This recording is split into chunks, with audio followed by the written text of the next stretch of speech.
Discuss कर रहे थे कि वो कंडेंसर लेंस लगा हुआ है और उसके बाद न्यूमेरिकल अपर्चर का बता रहे थे। जी। बी डायग्राम मैं सी तक पहुंच गया, चलो है ठीक है। अब इसमें भी दरमियान में एयर मौजूद है, रिफ्लेक्ट सेम है, लेकिन उस कंडेंसर लेंस की वजह से उसका एंगल चेंज हो गया और 48 हो गया है। और आगे हम देखेंगे कि जो मैथमेटिकल एक्सप्रेशन है उसमें इसका क्या फायदा उठाएंगे। अब आखिरी डायग्राम में आ जाएं। ये आयल इमर्शन लेंस की बात हो रही है। आयल इमर्शन को मैंने डिस्कस किया था, लेकिन अब उसकी जो मैथमेटिकल चीजें हैं वो डिस्कस हो रही हैं। इसमें दरमियान में जो आयल है उसका रिफ्लेक्टेड इंडेक्स 1.56 है और न्यूमेरिकल अपर्चर की वैल्यू 1.3 हो गई है। ये बहुत ही खास उम्मीद कहा मैंने, चूंकि इसका जो इफेक्ट निकलेगा वो अभी हम अगले पेज के ऊपर जो कैलकुलेशन दी गई हैं उनके लिहाज से। अच्छा, अब दूसरा हिस्सा है, हेडिंग है आपकी बुक में न्यूमेरिकल अपर्चर। जैसे कि अभी बात हुई है कि वो जो डायग्राम जो आप ऊपर देख रहे हैं उस डायग्राम में लाइट डिफरेंट एंगल से एक कोन की शक्ल में, लाइट हमेशा एक कोन की शक्ल में, क्योंकि जब आप उसको एक लेंस यूज करते हैं, कोई भी लेंस यूज कर रहे हैं या मिरर यूज कर रहे हैं, तो वो लाइट को रिफ्लेक्ट करेगा और वो लाइट जो रिफ्लेक्ट होकर आ रही है वो एक खास एंगल के ऊपर आती हुई लेंस के अंदर जाकर स्ट्राइक करेगी। अब उसके सेंटर में एक लाइन लगाएं तो जो हाफ एंगल होता है वो थीटा कहलाता है और उसकी वैल्यूज ऊपर दी गई है। मुख्तलिफ जगह पे वो 32, 48 और 58 वगैरह है। हायर इमर्शन से उसमें काफी ज्यादा इजाफा हो जाता है। अब इसमें जो डेफिनेशन है एक दो उन पर गौर करना है। जो बहुत ही अहम अल्फाज हैं दो वो उसने शुरू में दिए हुए न्यूमेरिकल अपर्चर के अंदर। मैं वर्डिंग बोलने लगा हूँ, बुक की वर्डिंग है the angle theta subtended by the optical axis and the outermost रे still covered by the objective is the measure of the aperture of the object। उसको अपर्चर का नाम देते हैं। सेंट्रल पॉइंट से लेके किस जगह तक लाइट उसमें से गुजर के जा रही है, जो एंगल बनता है वो थीटा और उसकी जो वैल्यू है वो aperture. It is the half it is the half aperture angle. और ये एंगल की वैल्यू है, जो पूरा फुल उसका एंगल है उसका हाफ थीटा कहलाता है और यही कैलकुलेशन में इस्तेमाल होगा। और नीचे उसने जो इक्वेशन दी हुई इसी पैराग्राफ में ढूंढ लीजिएगा। N A numerical aperture is equal to, उसका कैलकुलेशन है N sine theta, N sine theta. अब थीटा और मैथमेटिक्स आपने पहले से पढ़ा हुआ है। एंड रिजल्ट जो निकाला है उसने, numerical aperture N sine theta is equal to 1.56, वो जो हमने आखिरी यूज किया आयल वर्शन उसके लिहाज से है, और साइन थीटा 58 डिग्री। जो आयल वर्शन में जो लेंस का अपर्चर था या जो सबटेंड एंगल था 58 था, और इसका आंसर निकल रहा है 1.33। न्यूमेरिकल अपर्चर की वैल्यू आयल वर्शन लेंस को यूज करते हुए 1.33 हो जाती है, जो कि सबसे ज्यादा है। और अगर आप लो पावर यूज कर रहे हैं तो उसकी वैल्यू कम होती है। और डिफरेंसेस लिहाज से जो बहुत इंपॉर्टेंट पॉइंट है कि एयर अगर है तो उसका रिफ्रैक्टिव कम होता है, आयल वर्शन का रिफ्रैक्टिव इंडेक्स ज्यादा होता है, ये वैल्यू ज्यादा हो जाती है और उससे चीजों की रेजोल्यूशन बेहतर हो जाती है, चीज को ज्यादा क्लियर देखा जा सकता है। ये उसके बहुत इंपॉर्टेंट पॉइंट था। अब अगला हेडिंग इसी बुक के लिहाज से है लिमिट्स ऑफ रेजोल्यूशन। इसमें भी एक इक्वेशन है, हमें सिर्फ इक्वेशन को देखना है और उसके फायदे और नुकसान पे वर्क करना है। इक्वेशन की जो मैथमेटिकल फॉर्म है वो है D is equal to lambda over 2 N A. डी जो है ये लिमिट ऑफ रेजोल्यूशन है कि किस हद तक मुफीद साबित होगी कोई चीज, कोई लाइट।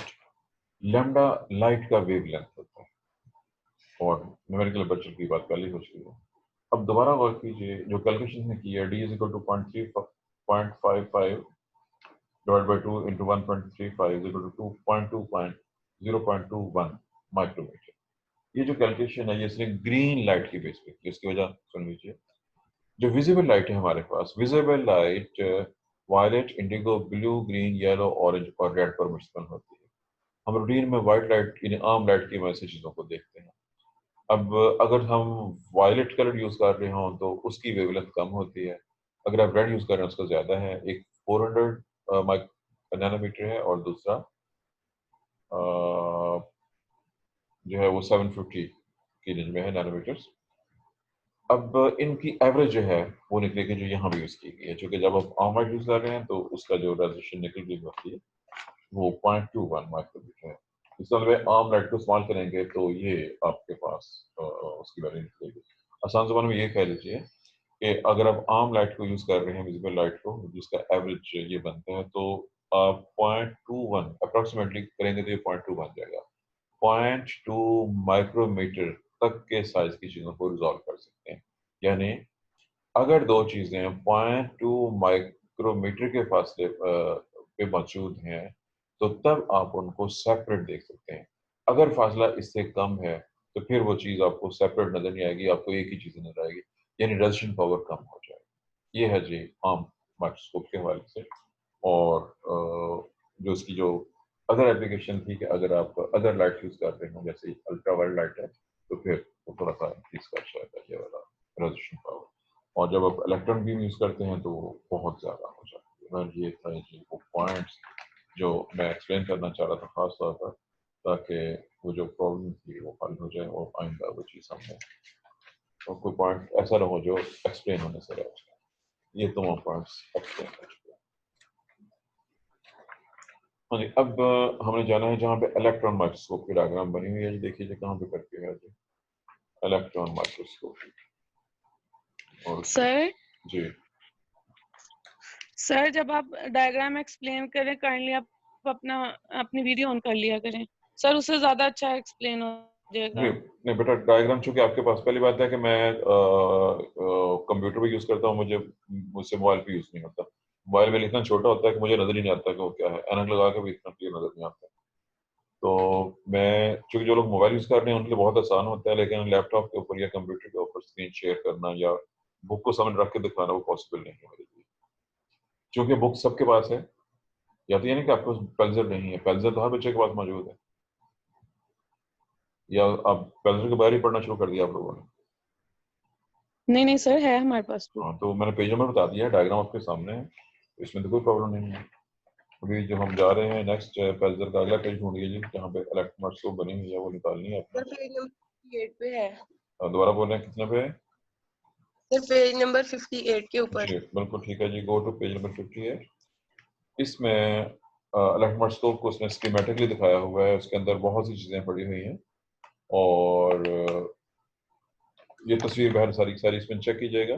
पहला लाइट माइक्रोस्कोप है, ए डायग्राम, बी डायग्राम में इसने ट्रांसमिशन इलेक्ट्रॉन माइक्रोस्कोप टीएम दिखाई है और लास्ट वन में इसने स्कैनिंग इलेक्ट्रॉन माइक्रोस्कोप शो की हुई है। अब खास तौर पर जो इलेक्ट्रॉन माइक्रोस्कोप है इसके अंदर आप चीज़ों को चेक करना शुरू करें। इलेक्ट्रॉन गन दोनों में मौजूद है, first aperture, condenser lens. First aperture दोनों में फ़र्क है, उसमें first aperture, first condenser lens, ये मैं पहले कह चुका हूँ कि स्कैनिंग सिंपल होती है और कम पावर वाली होती है और टीएम ज़्यादा इंपॉर्टेंट है, उसके लिहाज से चेक करें। इलेक्ट्रॉन गन से इलेक्ट्रॉन निकले हैं, कंडेंसर लेंसेज उसको कंडेंस कर रहे हैं। उसके बाद आया जी फर्स्ट अपर्चर, उसके बाद नेक्स्ट पे स्पेसिमेन पड़ा हुआ है, उसके आगे फिर ऑब्जेक्टिव लेंस है, उसके आगे सेकंड अपर्चर है, फिर इंटरमीडिएट लेंस हैं, फिर उसके बाद प्रोजेक्शन लेंस हैं, फाइनल अपर्चर है और आखिर में फाइनल इमेज फॉर्मेशन हुई है। यानी बहुत से प्रोसेस के गुजरने के बाद आखिरकार आप फाइनल इमेज तक पहुंचे हैं। ये लेंसेज उसको लाइट को कंडेंस करते हैं और एंगल्स को चेंज करते हुए मुख्तलिफ तरीकों से और चूंकि पहले बात हो चुकी है कि चूंकि इलेक्ट्रॉन्स भी अपने लफ्ज पड़ा हुआ है, जो स्टेटमेंट है केमिस्ट्री फिजिक्स में कि इलेक्ट्रॉन की दो नेचर होती है, वेव नेचर और पार्टिकल नेचर। और वेव के लिहाज से उनकी जो वेव लेंथ होती है वो चूंकि कम होती है बहुत, इसलिए रोशन पावर उसी लिहाज से इतनी ज़्यादा हो जाती है।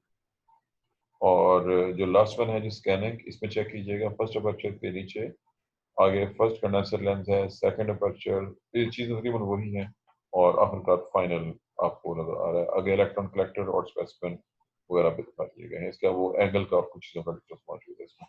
बहरहाल ये था जी उनकी बेसिक्स। और इसमें याद रखना है कि जहाँ पे ये लेंसेज की बात हो रही है, यहाँ पे लेंसेज इलेक्ट्रोमैग्नेटिक होते हैं और जो लाइट माइक्रोस्कोप थी उसके लेंसेज जो हैं वो ग्लास यानी शीशे से या अदर ग्लास लाइक मटेरियल से बने होते हैं। ये दोनों की स्ट्रक्चर और फंक्शन के लिहाज से ये डिफरेंसेस मौजूद हैं। जी ये था जी इलेक्ट्रोमाइक्रोस्कोप की वर्किंग के लिहाज से चंद अहम पॉइंट्स, उनकी डायग्राम, उसकी एक्सप्लेनेशन, उसके अल्फाज, हिस्ट्री भी सब बनी हुई है। पेज नंबर 59 पे जाइए। पेज नंबर 59 एक इंफॉर्मेशन है टेबल की शक्ल में, साइज, ऑब्जेक्ट और माइक्रोस्कोप साइज 0.1 मिलीमीटर से लेके 1 नैनोमीटर तक इसमें शो किया हुआ है, और relative size of microbes, molecules and atoms is depicted here together with an indication of the useful range of different types of microscopes. यहाँ पे उसने इलेक्ट्रॉन माइक्रोस्कोप्स और लाइट सोर्स और मुख्तलिफ सोर्स को कंपेयर किया है और बताया कि हम किसको यूज करते हुए किस चीज को किस हद तक देख सकते हैं। चेक कीजिएगा कि जो इलेक्ट्रॉन माइक्रोस्कोप है ये मॉलिक्यूल लेवल तक शो की हुई है इसमें। ये बुक जो आपके हाथों में है ये 1986 की लिखी गई हुई है। पेल्जर जो आपके हाथों में माइक्रोबायोलॉजी, पेल्जर की जो दूसरी बुक है वो आपके पास नहीं है, वो 1993 में आई है। उसमें मजीद इससे कुछ आगे बातें हैं, कुछ डिटेल्स हैं, लेकिन आपको वहां तक जाने की जरूरत नहीं है क्योंकि हर जगह पे ये सिंपल पेल्जर ही यूज हो रही है। और जो आखिरी चीज ये है कि अब इस वक्त जो लेटेस्ट इलेक्ट्रॉन माइक्रोस्कोप्स हैं वो एटम लेवल्स पे जा चुकी हैं। आपकी बुक में जो डायग्राम है इससे ज्यादा आगे तक बात पहुंच चुकी हुई है। ऐसे माइक्रोस्कोप मौजूद हैं जो लेटेस्ट जो बन चुकी हैं, जो एटॉमिक लेवल के ऊपर क्रिस्टल्स के स्ट्रक्चर्स तक को स्टडी कर रही होती है। बहरहाल ये डायग्राम थी जी, इसमें चेक कीजिएगा। ब्लड सेल्स सबसे दरमियान में करके ऊपर टॉप पे नजर आ रहे हैं, 10 माइक्रोमीटर की रेंज के करीब हैं। उसके बाद वाइट सेल्स को देखिए 100 नैनोमीटर की रेंज में आपको नजर आ रहे हैं। छोटे वाइट सेल्स 10 नैनोमीटर की रेंज में होते हैं, और उसके बाद मालिक्यूल शुरू हो गए हैं, बड़े मालिक्यूल और फिर छोटे मालिक्यूल्स मुख्तलिफ साइज के अंदर। पहले ये है जी कि हम किस चीज़ को यूज़ करते हुए, जो याद रखिएगा कि जो सेल्स हैं और बैक्टीरिया तक हम आम माइक्रोस्कोप यूज़ कर सकते हैं। वाइट को देखने के लिए ज़ाहिर हमें इलेक्ट्रॉन माइक्रोस्कोप की जरूरत होगी, और जैसे जैसे आप मजीद छोटी छोटी सी देखना चाहेंगे तो उतनी ही ज़्यादा हाई मैग्निफिकेशन और हाई रेजोल्यूशन पावर वाले माइक्रोस्कोप्स आपको यूज़ करने पड़ेंगे। चूंकि पेल्जर ने एंगस्ट्रॉम को यूज़ किया हुआ है, नहीं तब हमें एंगस्ट्रॉम की जगह पे सिर्फ नैनोमीटर आ रहा है। नैनोमीटर ज़्यादा आसान है एंगस्ट्रॉम के मुकाबले में। 10⁻⁹ metre is nanometre, 10⁻⁻10 metre is called angstrom. जो हमने एंगस्ट्रॉम दिया है उसको 10 गुना कर लेंगे तो वो 10 एंगस्ट्रॉम 1 नैनोमीटर के बराबर है। कन्वर्शन आप कर सकते हैं। ये है जी अबाउट माइक्रोस्कोप, माइक्रोस्कोप के हवाले से इस्तेमाल होने वाली मुख्तलिफ टर्म्स। अब इस चैप्टर में इसने बहुत सारी तस्वीरें दी हैं। आप इन तस्वीरों को वापस जहाँ से तस्वीरें शुरू हो रही हैं वहाँ से देखते हैं और देखें कि कौन सी माइक्रोस्कोप की मदद से किस किस्म की तस्वीरें हासिल हो रही हैं और चीज़ों को हम कैसे कैसे पहचान सकते हैं। चैप्टर जहाँ पे स्टार्ट हो रहा है पेज नंबर 50 पे जाए, एक जनरल तस्वीर नजर आ रही है, इसमें बेसिलाई पड़े हुए नजर आ रहे हैं। Stain of bacteria as seen by bright field microscope. देखिए जब माइक्रोस्कोप जो हम इस्तेमाल करते हैं लैब में, इसमें सिर्फ आपको रोशनी की मदद से उसको देखते हैं, तो इसे हम ब्राइट फील्ड माइक्रोस्कोपी है जी। 29 पार्टिसिपेंट्स हैं, क्या लोग वो कर चुके हैं कि नहीं? सबके सब अटेंडेंस मार्क होगी सबकी?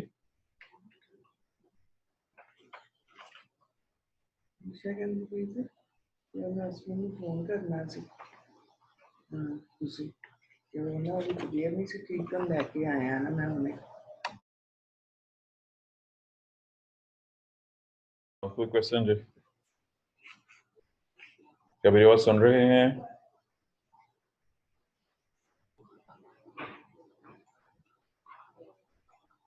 Any question? सर जी दोबारा बोलें, क्लियर नहीं हुआ। आवाज आ रही है कि नहीं? जी सर जी आ सर। रही है। जी लास्ट क्या डिस्कस हो रहा था जी, बताइए दोबारा। हमने मेरे ख्याल में माइक्रोस्कोप्स के बारे से बात चल रही थी जी। मैंने ये कहा था हमने तस्वीर पेज नंबर जी जी बिल्कुल ठीक याद आ गया मुझे। पहली तस्वीर जो थी वो आम ब्राइट फील्ड माइक्रोस्कोपी के जरिए ली गई हुई है, और नेक्स्ट पेज पे आना है जी आपने। फिगर 4.4 पेज नंबर 54 पे दी गई हुई है, पेज 54 पे। ये भी लाइट माइक्रोस्कोप सी है। और इसमें डार्क फील्ड और ब्राइट फील्ड का कंपैरिजन हुआ है। आप दोनों में कलर का डिफरेंस खुद देख सकते हैं। ब्राइट फील्ड और डार्क फील्ड में आप देखेंगे कि एक में चीजें लाइट भी नजर आ रही है चीजें भी, और एक में बैकग्राउंड ब्लैक नजर आ रहा है और चीज जो है उसमें व्हाइट नजर आ रही है। ये स्पेसिफिक टेक्निक्स हैं माइक्रोस्कोपी के हवाले से। इसको ऐसे पहले पढ़ लीजिएगा अगर कोई प्रॉब्लम हुई। अब नेक्स्ट डायग्राम, आपके पास बुक जो है ब्लैक एंड व्हाइट है, कलर्ड है? मेजॉरिटी लोगों के पास कौन सी बुक्स हैं, ब्लैक एंड व्हाइट या कलर्ड? ब्लैक एंड व्हाइट है। किसी के पास कलर नहीं है? किसी बच्चे के पास कलर तस्वीर है? जी, क्लास में किसी के पास कलर्ड वाली पेंसिल है कि नहीं जी? सर है मेरे पास। मजर के पास है जी। और चलें, अगर आपके पास है जी, मेरे लिए थोड़ा सा मुश्किल है, मेरे पास टाइम की खासी शॉर्टेज है। आपने जो पेज 54 के आगे करंट पेज है जिसमें मुख्तलिफ बैक्टीरिया स्टेनिंग के साथ दिखाया गया है, 2 पेजेस हैं ये दोनों डायग्राम शेयर करनी है व्हाट्सएप पे बच्चों के साथ, इसी ग्रुप में, अपने ही ग्रुप में आपने, ठीक है सर। ठीक है, ये शेयर कर दीजिएगा। पहले ये ओके सर। जी मजर आपके साथ डायग्राम मेरे पास है, लेकिन मेरे पास टाइम की वजह से प्रॉब्लम है, और पता है रोज़ों में प्रॉब्लम्स कुछ ज़्यादा हो जाती हैं, रोज़ों की प्रॉब्लम प्लस स्टोमक की प्रॉब्लम और प्लस कुछ और प्रॉब्लम्स।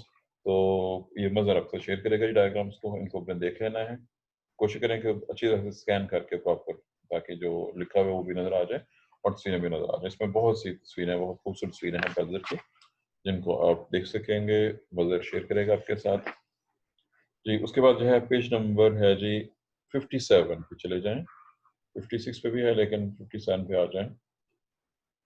जो 56 वाली है उसको मैं वैसे डिस्कस कर देता हूँ, तस्वीर आपके पास भी होगी, ब्लैक एंड व्हाइट है ये। माइकोबैक्टीरियम ट्यूबरक्लोसिस, स्पूटम बलगम कहते हैं, मरीज के बलगम को लेके स्टेन किया गया है फ्लोरेसेंट डाई के साथ। Fluorescent dyes colour, specific colour dye होती हैं और वो चीज़ चमकती हुई नजर आती है और वेरिएबल, चूंकि ये आपने कहीं और पढ़ा होगा, ये बैक्टीरिया वेरिएबल शेप शो करते हैं, कॉर्न बैक्टीरिया जी। नेक्स्ट पेज है 57 के ऊपर बहुत सी डायग्राम्स हैं और ये भी फेस कंट्रास्ट से ली गई हुई है। फेस कंट्रास्ट में बगैर स्टेनिंग से चीज़ नजर आती है, उसका कलर नहीं होता और लेकिन बहुत ज़्यादा वैसे क्लियर होती है, इसकी डिटेल्स काफ़ी बेहतर तरीके से नजर आती है। ये था जी डायग्राम्स के वाले से। और अब पेज नंबर है 60 के ऊपर इलेक्ट्रॉन माइक्रोस्कोप से ली गई तस्वीरें हैं, जिनको इलेक्ट्रॉन माइक्रोग्राफ कहा जाता है। टाइम जी फिलहाल में 1-2 मिनट का ही टाइम बाकी है मेरे ख्याल के मुताबिक। जी चेक कीजिएगा कि ये तस्वीरें वायरसेस की हैं जो नंबर 1 पे दिखाई गई हैं, ABC और रॉड शेप्ड वायरसेस। एक मिनट मुझे देखना पड़ेगा, इसने वायरसेस शो किया कुछ और शो किया हुआ।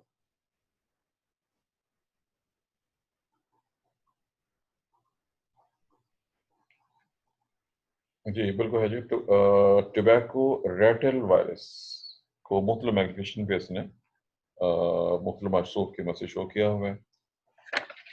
और मजीद अगला पेज है पेज 61, इसमें भी इलेक्ट्रॉन माइक्रोस्कोप है, फ्रीज एस्ट प्रेपरेशन, नाइसीरिया गोनोरी बैक्टीरियम है और बहुत बड़े नजर आ रहे हैं। नाइसीरिया गोनोरी गोनोरिया डिजीज है, ये आप ऑलरेडी पढ़ चुके हैं कहीं ना कहीं पे, और ये बहुत छोटे साइज के बैक्टीरिया हैं, 0.6 से 1 माइक्रोमीटर। इसका मतलब है कि हम इन बैक्टीरिया को आम माइक्रोस्कोप में देख ही नहीं सकते हैं, क्योंकि 0.2 से साइज कम है इनका, और ये सिर्फ इलेक्ट्रॉन माइक्रोस्कोप में ही देखे जा सकते हैं। नाइसीरिया गोनोरी। मजीद आगे जाएं तो